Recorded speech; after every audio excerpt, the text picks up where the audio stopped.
If you get paid and wonder where your money's gone 2 weeks later, or you just want to get on top of your finances this year, then this video is for you.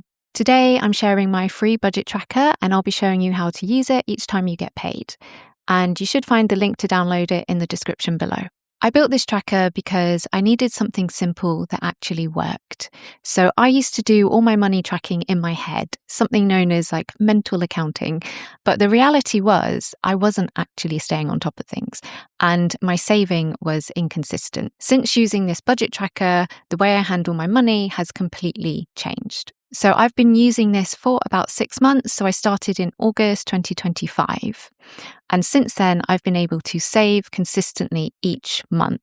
And this has led to me saving and investing around £10,000 in the space of just 6 months. And in the 6 months before that, when I wasn't budgeting, I only saved closer to around £3,000.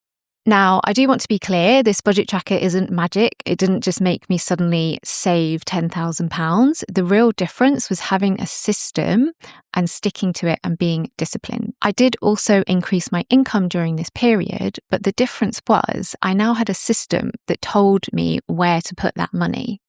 So it meant that when I had more money coming in, it didn't just disappear. It didn't just go in my pocket and get spent. It now had a job to do. So let's just get straight into it and I'll show you how to use this tracker every time you get paid. So we're in the budget tracker and you will see on the first page, I have written some instructions. So you can refer back to this if you need to. I would say this video is going to be a bit more comprehensive, but these are here to help you if you do happen to get stuck. Okay, so you can see that there's a fair amount of instructions and I have also included an email, so you will be able to email me and ask me any questions, but hopefully this video will be clear enough for you to use.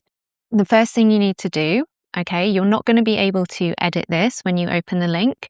You will have to make a copy, okay? So you'll need to go to File, Make a Copy, and then you can rename it and then click Make a Copy. So I can't make this like an editable thing that's shared for everybody because what would happen is every time somebody made a change, it would make the change for everyone. So you have to do it this way. So please don't request access. You need to go to File and Make a Copy. As I'm talking you through this, I will be pointing out formula. And it's important that you try not to delete these formula. If you do, it's not the end of the world. There will be ways to get them back, but ultimately there are formula in here. It's best that you don't delete them. There's also a tab called categories, and I'll tell you how important that tab is and for you to not delete that tab either. First of all, I'm just going to talk you through an example and then we will input January together so you understand exactly how to do that. But first, let's have a look at the example. This is the January example. So this is basically a way to kind of show you how it looks in action or how it should look once you have all your figures in here. Don't delete this one either. You can keep coming back to this if you need to, grab a formula because you've accidentally deleted something or you just want to see how it's working. So what will happen is you will put your salary in here and automatically it will be split out into your budget. So the main method for my budgeting is I split it down into needs, wants, and future. So needs are my essential living costs. So these are all my bills, mortgage, rent, might be car payments, etc. And I have split this down into 50%. I'll show you how you can change these amounts if you want to. Wants, so this is fun money. So this is like going out for dinner, going out for coffee, buying clothes. And this is allocated 30% of my monthly spend. And then future is 20%. Okay, so future is savings and investments, right? So you're paying your future self essentially. And just to add, this amount that I've put in here is completely made up. So I have inputted some fake numbers here and I will show you how all of this works. So your needs and your wants will actually be recorded down below as transactions. So you would update these on a weekly basis. And what happens is you've actually got a little formula here. So actually, let me just zoom in because, okay. So what you'll see is there's actually a formula here, and you don't need to worry about how this works exactly. This formula corresponds to these categories below. So because this is titled mortgage, I put £600 in there. That isn't actually my mortgage. Gosh, I wish it was, but my mortgage is a lot higher. But anyway, that £600 that I've put in there is automatically pulled in here. And similarly for wants, so this is all your daily spend. You will start tracking it in here. You've got the same formula in here. It's connected to these categories below. When you put the amounts in, it will pull it in up the top, and it will also total it for you. I've also added in some graphs that will just actually show your spending patterns throughout the month for your transactions. There is a hidden formula in here. I would just say don't delete that, please, because that also helps build out the graphs. And I've also included pie charts at the top. So this is tied into where your money goes as well. So you can see it visually as well. So you'll be able to see how much goes on your mortgage or your rent and how much is going on certain bills. And similarly for your fund money. When it comes to the future allocation, so your savings and investments, this is just something that you'll be putting in manually. It's not something that you will be recording through transactions. That's just not how I've built this budget tracker. Now, as you go through the month, and my recommendation is at the start of the month, you put in all your essentials, so you know how much has to go out. It's non-negotiable, and you also allocate your future stuff as well, so your savings and investments. So you're not waiting until the end of the month. You're doing it at the start of the month, and then you have the rest of the month that you can use for your fund money. As you are going through the month, you'll notice that you've got this total remaining. It tells you how much is left. It will also tell you how much is left for all the different categories as well. So I hope that that makes sense. I appreciate this probably still might seem a little bit confusing if you've not seen this before. So what we'll do now is we'll actually put one together as January. Okay, so let's just get started with January. So I'm going to put in some fake numbers. Okay, so we're going to give you a salary of £3,250. Okay, so you can see totals down there, and it's automatically been split out into your budget areas below. Now, let's say you've also got £50 left over from your previous month. So you can add this in, and that will also get added in there. And it's also going to go into the budget split below. So as we go into this budget split, so as I mentioned, we have 50% allocated to essential living costs. You have 30% allocated to fund money and 20% allocated to future. Now, this might end up being different for you. What you would need to do to kind of figure this out is you might have to sit down and write out what your essential living costs are. And it might be that it ends up being more than 50%. Okay, so let's say you have a different split and it ends up being 60%. And then your wants might end up being 25%. And then that's going to leave 15% for your future stuff. So I'll show you how you can change the ratios. So what you'll need to do, let's just zoom in again.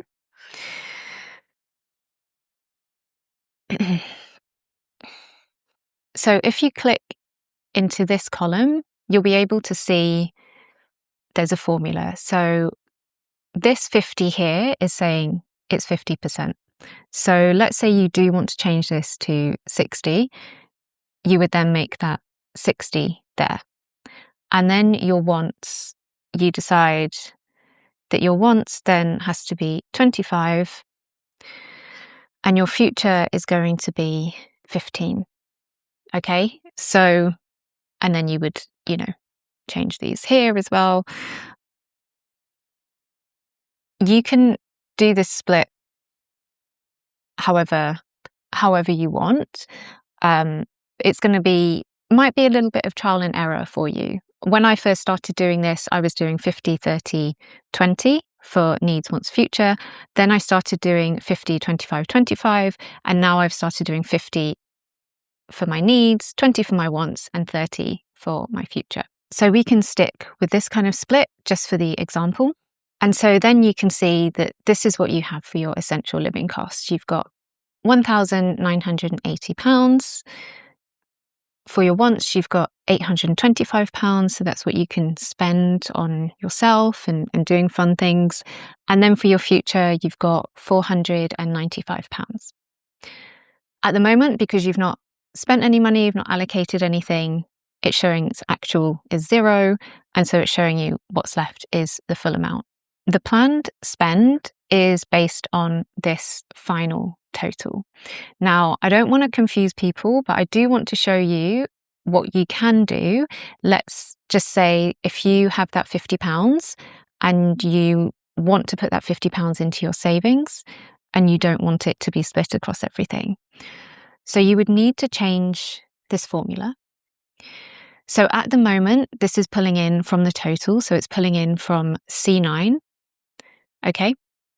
So what you would want to do is actually just make it pull in from the main salary for 2 of these cells.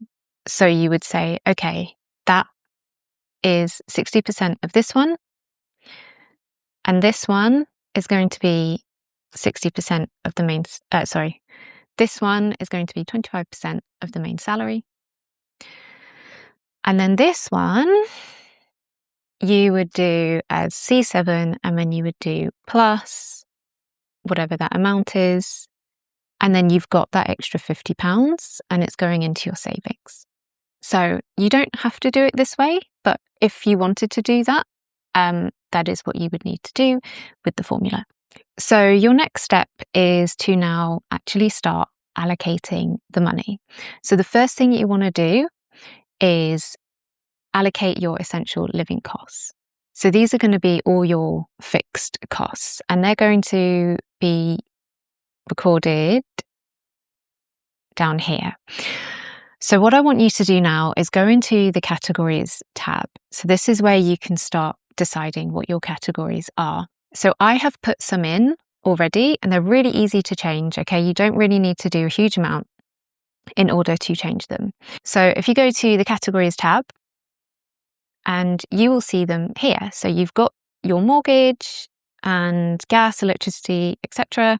And you'll see that it corresponds exactly to this list here and that it corresponds here. So let's say you want to change some of these, okay? So let's say you don't have a mortgage, you're actually renting. And maybe you don't have any car insurance, so you can actually delete it. I would recommend not leaving gaps and just bringing that one up. Okay. So you've now changed the categories. And let's say you want to add one in. So maybe it's home insurance. Okay, and that's a monthly cost. And so simply you just add them in. And then when you come back in here, you will find just magically everything has been updated. Okay, so it no longer says mortgage, it says rent. And it says home insurance. And the one that we deleted has gone. What wouldn't have changed is this one. Okay, so I haven't linked this up just yet. So you would have to do this manually. So you need to change that one to rent. Okay, get rid of your car insurance, move that one up. And then the other one was home insurance, right? So that was the other one that we added in. Okay. So that's pretty simple. I have given you guys a fair amount of space to add in a decent amount of categories. If you need to add any extra ones in, what you can do is just highlight that and click Insert Row. You shouldn't need to. I would also recommend not having too many categories as well, because it will start to kind of get a bit unmanageable. So let's say that's your needs categories and then wants. So I've put some ones in here, but you might want to go in and change these. And so if we come into the wants, let's just say you also spend a fair bit of money on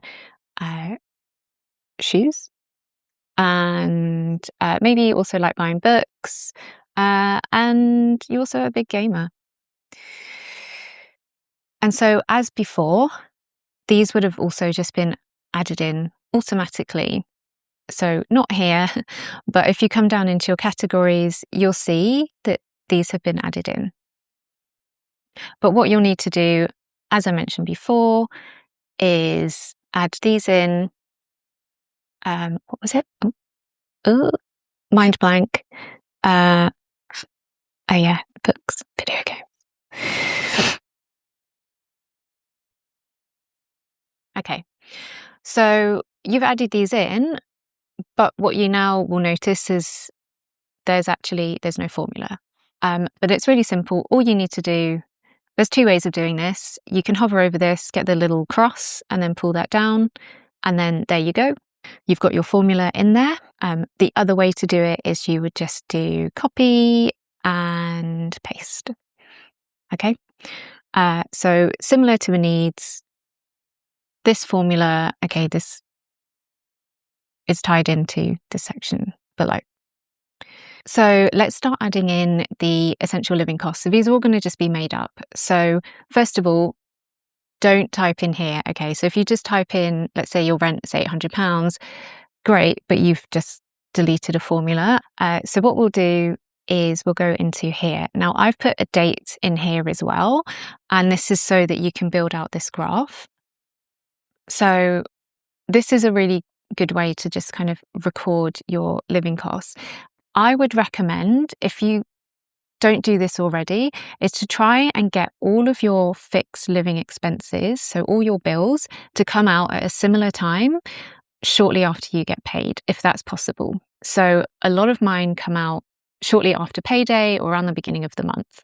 And so this means they go out really quickly, and I don't have that situation where I think I've got more money than I actually have. This used to happen before. Maybe I might have my mortgage payment going out and it's quite hefty. It's like over £1,000. And it was going out later on in the month. So I would get part of the way through the month thinking I had a certain amount of money, and then all of a sudden £1,400 would go out of my bank account.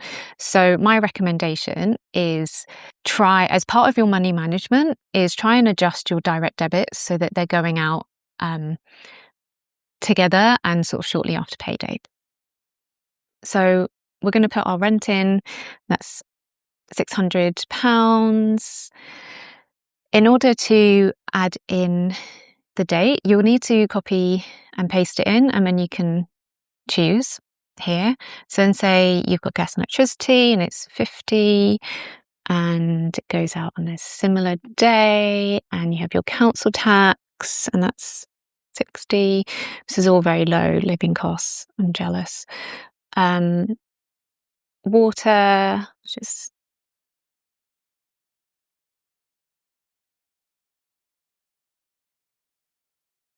and you have your phone.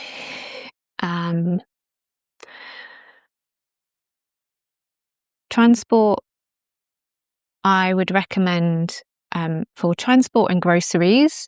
This is something that also becomes something you track throughout the month. So, well, it is for me anyway. So I might spend a certain amount, like £12.80, like getting into London, but that's usually a spend that comes up. So what tends to happen is I put in all my fixed costs, and then throughout the month, I continue adding in transport and groceries as well.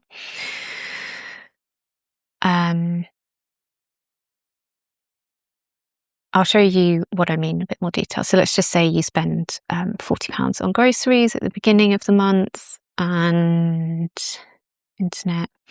This might feel a little bit tedious, but honestly, it's going to change your life. And let's say you have a gym membership.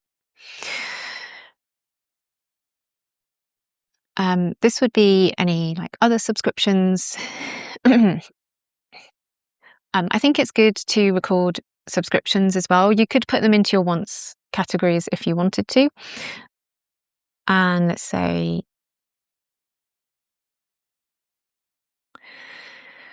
you could also split them out as separate categories. So I currently have them split out as like Netflix, Amazon, Adobe.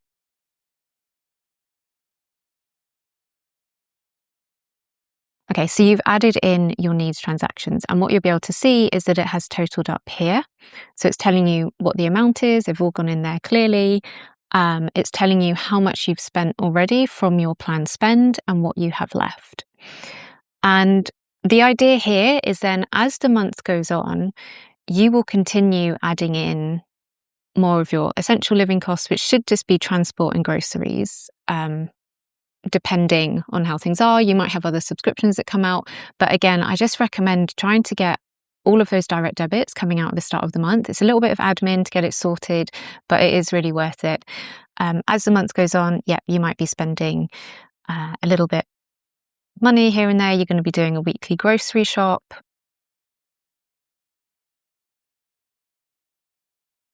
As well. So you can also see how this is building up in your transactions over time. So the next thing is to then allocate your future spending. Okay, so this is paying your future self. And I do recommend doing this at the start of the month. Okay, so you've got your essential living costs, you've got those direct debits, you know when they're going out, and then you allocate your future spend. The biggest change for me, the biggest game changer, which led to me being able to spend £10,000, was the fact that I started saving at the start of the month. Rather than leaving it until the end of the month and putting aside what was left, I started allocating money at the start of the month, and that has been a game changer for me. So let's just say for your future spend, you've got £537.50. And you're building out an emergency fund, okay? So with this one, because there's no formula, you can input it directly, okay? So say you want to put £200 into your emergency fund, and then you're also investing, so you're putting in £50. And then maybe you have you've got some sinking funds. So you can relabel these. So let's say you have a holiday sinking fund, and you've got one for like home repairs, and maybe you've got a Christmas one, and maybe you're saving up for something, right? So maybe you're saving up to buy a computer or something. So you've already allocated some of your savings. You can see how much you've allocated there. And if you need to know what's left, you can take a look at the what's left box over here. So, okay, for your holiday sinking fund, you're going to put £50 in, and you've got a little bit of home repair coming up, so you can put a bit more in, so that's 100. And then you've got Christmas, so you might want to put £50 in. And then let's just say, okay, you've got a computer, you know you want to buy a computer, and you're going to get it secondhand, and it's going to cost £400, and you want to get it within the next 6 months. So you want to figure out how much to put into your sinking fund. So what you can do is, to figure it out, you can do a little formula, or you can do this on a calculator. You know that you need to save £400, and you need to do that over 6 months. So you do 400 divided by 6, and that will tell you how much you need to put aside every month. Okay, so now you know that you need to put £66.67 into that computer fund for the next 6 months, and then you will have £400 at the end to get your computer. And so then you can see you've still got £20.83. So you decide that you're going to put that into your emergency fund as well with the leftovers. Okay, so that is all your future stuff saved. I would recommend as soon as you do that, you then pick up your phone or however you do your online banking, and you go and you allocate that money straight away. And then next up would be your wants. So this is going to be your daily spend throughout the month. So I tend to record this every week. So when I do my budget at the start of the month, I might have been paid a few days before, so I might already have some daily spend. So I would start recording it. And then I basically check in every Friday, often Friday evening. It's my little date night with my computer, and I just track my spend. It takes 5 minutes, and it just lets me see where I am in the month. It lets me see where my spending's going. If I'm 2 weeks out from payday, and I can see that I've still got a good amount of money left, then it can feel quite nice, because then I'll be like, okay, I can treat myself a little bit more, or maybe I will go out for that meal instead. And, the inverse is I might also have a look at it and go, oh gosh, okay, a little bit closer to the wire, I'm going to have to kind of not go out for that meal perhaps, or maybe I should stop buying as much coffee. That's often a common one for me. So we'll just fill out some fake daily spends at the moment, just as part of this exercise. So as before, you don't want to go putting the amounts in here. So this will just, you'll end up deleting this beautiful formula. And so as the same as the essentials categories, you're going to need to come down into your wants transactions. And so we'll just put some fake ones in. So let's say you go out for a meal with some friends, and that's £25. And the handy thing as well with banking apps now, and and my Amex app, is you have all the dates of these transactions. So it's really easy to record.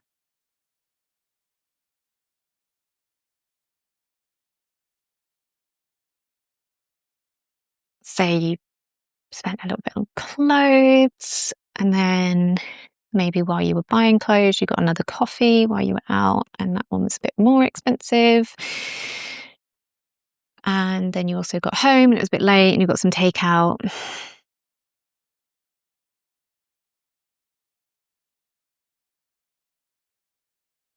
Okay, so I hope that you're getting the idea of how this is working.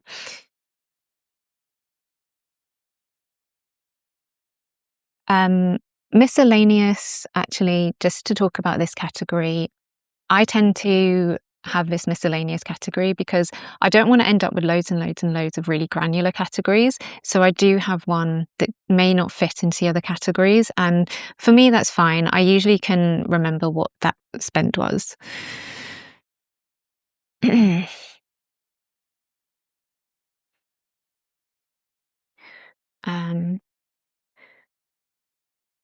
Okay, so the main thing here is that you are just coming back to this on a weekly basis. One thing I will point out with the graphs to the side, and I'll talk you through how they work as well so you can understand. If the date goes out of order, it will start to break up the graph. As you can see here, because the date went out, it's then gone a bit weird. So if you see that on your graph, it's going to be because one of the dates is out. So these graphs are all formed by a hidden formula that's in here. So ideally, you don't want to delete these. If you didn't find these very useful and you're finding that your dates are often sort of shifting around, maybe your spend is recorded across two apps and it's, you've got two banking apps, and it sometimes becomes a little bit hard to record them in the right order, you could just delete them. Okay. Now, if we go back up to the top, we'll be able to see how the spending is starting to get recorded with these visuals. So you can see that rent is taking up a big amount. At the moment, groceries and transport isn't taking up loads because that is something that is a bit more of a daily spend and something that happens throughout the month. And then you can also see where your money is going with your wants. And that is how you use this budget tracker. So without wanting to sound too much like a broken record, you will just need to come back and do this on a weekly basis. Okay, so you'll be updating your transport and groceries if that's applicable, and then also your wants, that fun spend, that daily spend. And as I've said, I would recommend doing it once a week and just keeping a track of your spending. And then you do that and you rinse and repeat. And that's what you do every month. And it might take a little bit of getting used to, but essentially this is a way that you can create a system and manage your money. And so that is it. That's the end of the video. And I really hope that this was useful. And I'm really keen just to know how people find this. This is the first time I have built or shared anything like this. So your feedback is going to be really, really helpful. So do let me know how you get on. Let me know in the comments below, or you can email me. I see this as something that probably needs a little bit of work. It needs to evolve. I need more people using this. I essentially need to have like a little bit of user feedback, and then I might make some adjustments. If you enjoyed this video, if you think you're going to use this tracker and you're not yet subscribed, then please do hit that subscribe button, and I will see you in other videos.